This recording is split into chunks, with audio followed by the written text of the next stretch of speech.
The sports you love, the teams you can't live without. Get a sense of urgency! This is Jake Scott and Ben Anderson on 97.5 The KSL Sports Zone. Jake and Ben, 97.5 The KSL Sports Zone. We're going to be giving away some Jazz tickets coming up 30 minutes from now, so make sure you stay tuned for that. Cole Bagley's going to join us at 11:30. But as has been the top story of the, I don't want to say offseason, I guess Utah's still playing, but of the winter so far, Kyle Whittingham's departure escalated when he announced he was going to Michigan last week. Let's welcome in Steve Bartle, our Utes insider at KSLSports.com. What's going on, Steve? What's up, Ben? How we doing on a Tuesday?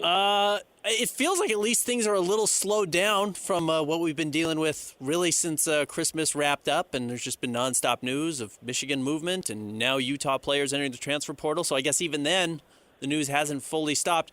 All right, big picture, stepping back, is this a catastrophe for Utah? Is this a calamity? Is this not that big of a deal? Is this a good thing going forward? How do you view this for what's happened for the Utes over the last week?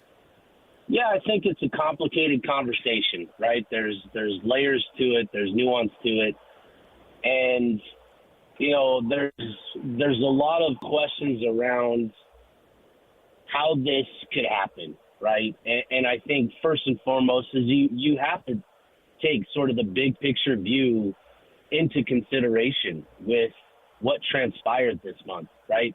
You have to consider the fact that Kyle put it out there himself years ago that he did not want to coach till he, passed 65. You have to consider that he originally named Morgan Scalley his successor and head coach in waiting all the way back in 2019. And obviously he had the title removed and reassigned to him. And when that happened, Kyle, pounded the table for him to get that back. So this has all been in the works for a long time, is this transition. And everything that's been done the last 2 years has been done to make this transition from Kyle to Morgan as seamless as possible. And so, to consider all of that, to get into what's happened, over the last couple of weeks, yeah, I think there are questions that have to be answered by Utah administration and how. Kyle has talked now being introduced as the Michigan head coach, and that is such a weird thing to say. From what we were talking about a month ago with Kyle Whittingham to now being the head coach of the Michigan Wolverines football program. It's just, again, sort of surreal, but Utah administration is going to have to answer some questions about how everything went down. And whether that happens or not, I don't know. But there are going to be those questions. And, at the end of the day, you understand why Utah would not want to make this transition to Morgan Scalley because, and I wrote about this yesterday, the job, the head coach at a program like Utah, like Arizona State, a non-blue blood program where resources are essentially unlimited, and all of that. A program like Utah, you need a coach that wears multiple hats, that is capable of doing so much beyond just being sort of a CEO type of coach. And that is what Kyle Whittingham became, and he earned that over his 2 decades at the helm at Utah. He operated as a CEO. He delegated a lot of the daily responsibilities to others in that program. But as the job has evolved with the changing landscape and all the changes with the portal and NIL and all of that, there's a lot more on the plate of a college football head coach. And I think for Utah to make this move to Morgan Scalley, it's the right move given where we're at in college football. How it all went down is where the questions start to arise. But making the move, I think, in a lot of ways, is the right decision for Utah. And I think Morgan Scalley is the right guy to lead Utah, into the future of whatever college football is going to be. Steve, there's always a desire when this happens to point fingers. And sometimes the truth is there's no fingers to be pointed. Sometimes Michigan opens up because their head coach broke into a woman's house and held a knife to her. Or, so crazy things happen. And a perfect storm arises and it's not really anybody's fault. Do you think there's a chance that that's what happened? Or do you think there is some fault here where Whit wanted more from Utah wouldn't offer it, or they didn't read the cards right, and that Whit really wanted to continue coaching and would poach people with him, assuming Jason Beck leaves? I mean, what's your sense of how this transpired? Yeah, I do think there was obviously some what's the right way to put it? Some resistance in terms of fully committing to Whit. I think Whittingham has kind of been rejuvenated by the success this year. And, what if he wanted, not just to coach the next year or next 2 years, but what if he wanted, additional time added to his contract and additional, money committed to his contract? If you're Utah, are you ready to commit to that? Where, Morgan Scalley, he's had multiple offers over the last 5-6 years, this year included, to leave the program, whether it be as a defensive coordinator at one of the top programs in the country or whether it be as a head coach. He's had offers to leave. And, if Whittingham wanted to stay, I believe Utah wasn't going to say no had Whittingham wanted to stay. There would have been consequences that we don't know what they would have been, but I'm sure there would have been consequences. Morgan Scalley, probably leaves. And so all of that to then lead to his decision to step down, with the Michigan job opening up because, again, like you said, Sharon Moore getting into some risky business there in Ann Arbor, it just created the perfect storm where, he steps down and one of the top jobs in the country in this sport opens up. And in a lot of ways, he's a great candidate for that Michigan job, given what they've experienced in the last few years with all of the issues that have popped up, not just with Sharon Moore, but with Harbaugh and the scandals they've had. Whittingham is an ideal candidate to come in and clean things up, to right the ship, again, in Ann Arbor. So it has been, this is what I mean is there are a lot of layers to this. It is a nuanced conversation. There's a lot to it. And to your point, it is also sort of the perfect storm where, one of the top coaches in the country steps down and one of the top jobs opens up within a week of each other. Like the first time we got to hear from Kyle Whittingham after he stepped down, it was announced, I think an hour earlier. It was announced while we were waiting for media availability that Sharon Moore was being fired. And so it's just kind of been this perfect storm of everything coming together where now Whit is in Ann Arbor and he's trying to build a staff and we'll see what else that means. Let's assume Jason Beck is gone. That's just, there really hasn't been news of different coordinators or offensive coordinators that Whit would be looking at. It makes a lot of sense for him to follow, especially with the talent they already have at Michigan.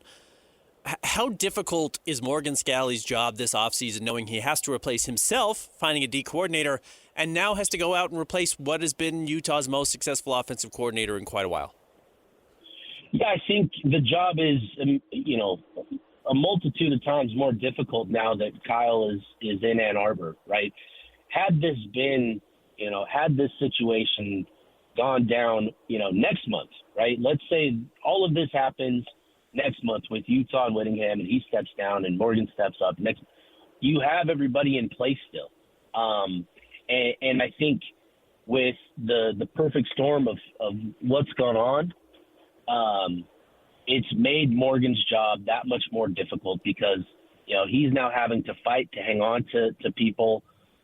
I feel pretty confident that he's in a good spot on the defensive side of the ball with the staff and the guys on that side of the ball. I feel like he has a good idea of who his defensive coordinator is going to be. We've talked a lot about Colton Swan kind of being the favorite and everything that I've heard. continues to suggest that he will be the next defensive coordinator, under Morgan Scalley. And so as long as he's able to retain, that side of the ball, it makes it a little bit easier. But to step into the head coaching role and, now you've got to find an offensive coordinator potentially. And, there's been some buzz over the last 12, 24 hours that, Utah is making a push to keep Jason Beck in town. And it sounds like that's continued into this morning where, Beck isn't necessarily a lock to follow Whittingham to Ann Arbor. Morgan has sort of rallied the support around the program, and it sounds like they're making a push to keep Beck in place as offensive coordinator, which, if Utah is able to do that, that's a huge win for Scalley and Utah. But, we don't know exactly. And so, it's made his job that much more difficult. And I apologize, Ben, if I lose, my train of thought. I'm driving around Vegas right now. But, but no, I just think it has made his job that much more difficult. He's got a lot more on his plate where he's now has to find potentially he's got to fight for an offensive coordinator that, led Utah to great success this season. If he follows Whittingham to Ann Arbor, then he's got to, open up a search for a new offensive coordinator that he's comfortable with, that he feels will buy into his program and his vision of what he wants the offense to look like. And then that means he's going to have to find, additional staff on that side of the ball as well. So, it was going to be difficult to step into the role replacing a living legend.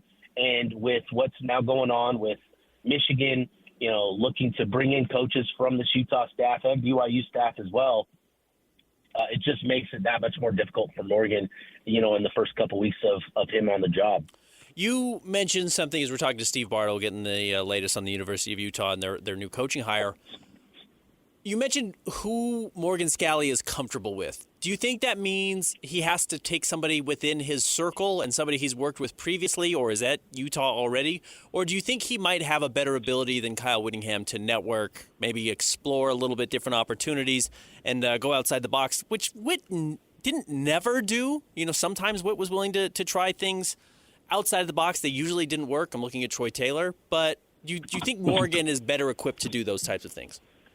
Yeah, I do. I think, Morgan has been really involved in a lot of these, coaching get-togethers, the AFCA, the American Football Coaching Association. He's been heavily involved going out to those and networking. And I've heard a lot of good things about Morgan's, network and the relationships that he has with folks at this level and at the NFL level and high school level. Morgan – he's worked hard to develop good relationships, and being the type of person that he is and the personality that he has, I think he's done a lot to build good relationships. So this will be interesting because I have heard that Morgan's network is a little bit larger than Witt's, but at the same time, it's going to come down to his comfort level with who he brings in. When you're taking over a program, you want guys that believe in you as the head coach and that you also believe in, and that there's a level of trust there, which again could circle back to, Jason Beck, who's been here now a year, and there's obviously a lot of time spent together. That could lead to Aaron Roderick at BYU. The two have a tremendous relationship. Aaron Roderick lives in Sugar House, and the two have remained close friends. And all of that, it could lead to that as well. But I think Morgan will be mindful of how important this hire is. There's been some buzz around Jonathan Smith being a guy, the former Oregon State and Michigan State head coach, as a potential candidate for offensive coordinator.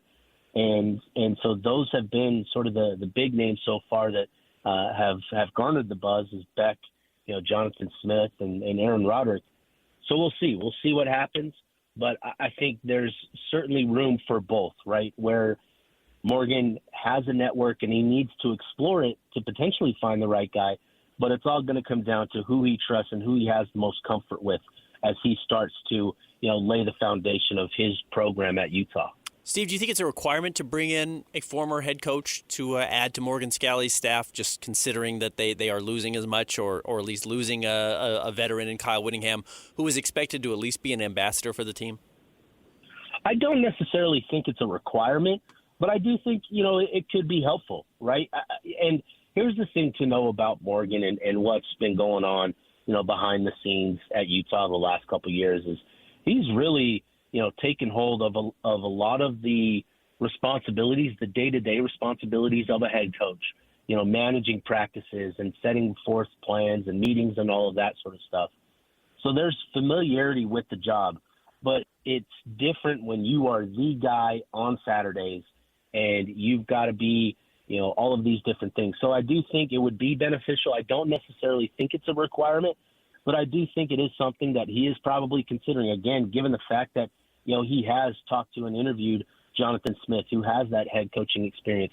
I do think it would be beneficial, but not necessarily a requirement for Morgan. Switching over to the Michigan side, what do you think Whit is going to be looking for to bring with him? And that can be at Utah or BYU. That can be players. They have a quarterback. I think that's a good sign for both BYU and Utah that they've already got the guy in place. At least we think they have the guy in place. That's certainly been Whit's big push. But what do you think Whit is going to be looking to bring with him because he doesn't have that big network?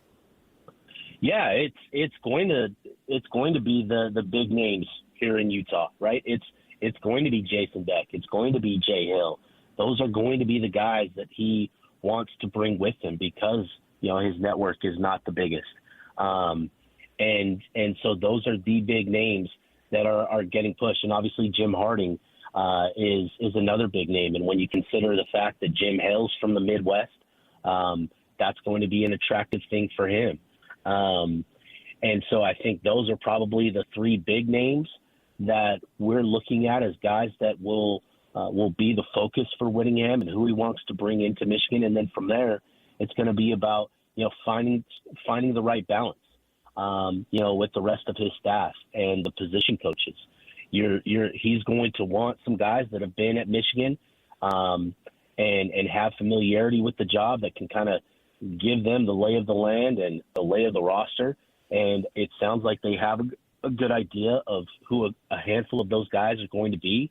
Tony Alford is the running back coach there, who's a tremendous recruiter, and Whittingham actually has kind of a unique relationship with the Alfords as he coached Tony Alford's older brother.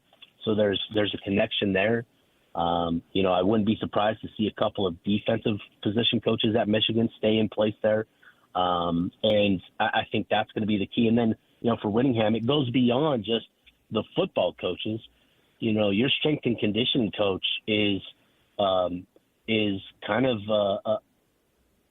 it sort of is the foundation of your culture and your program is the strength and conditioning coach. They are the guys that have their hands on players, that work hand in hand with players during the off season.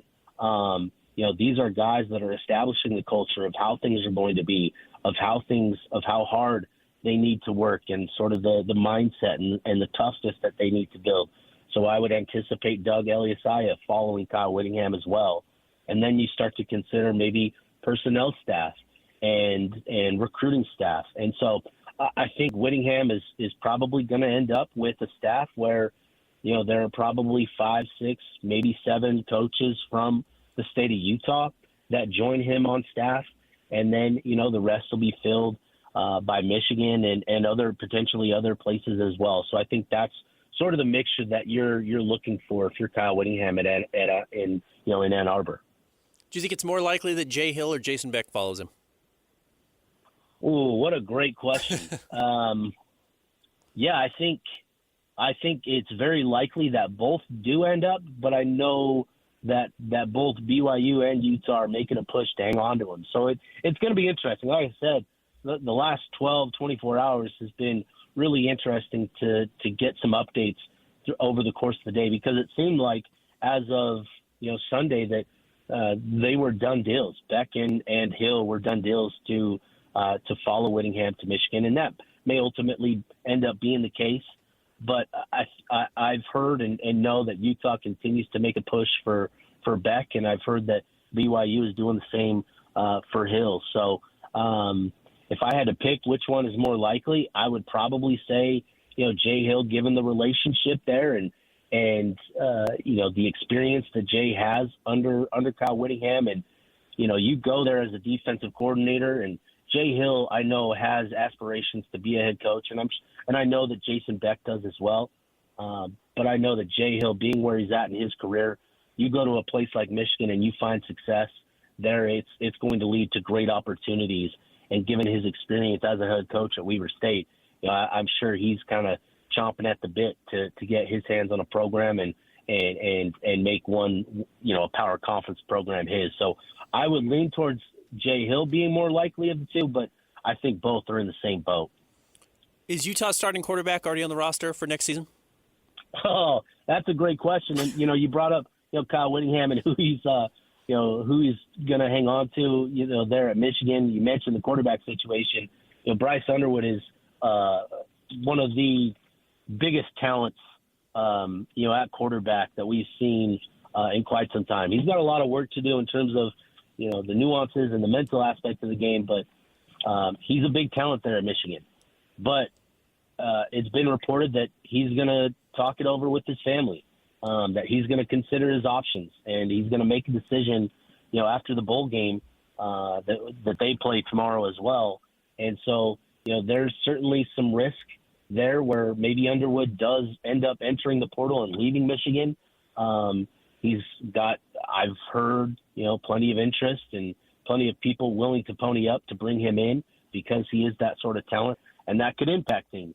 But if he stays, in place at Michigan, I do think Utah has their quarterback on the roster.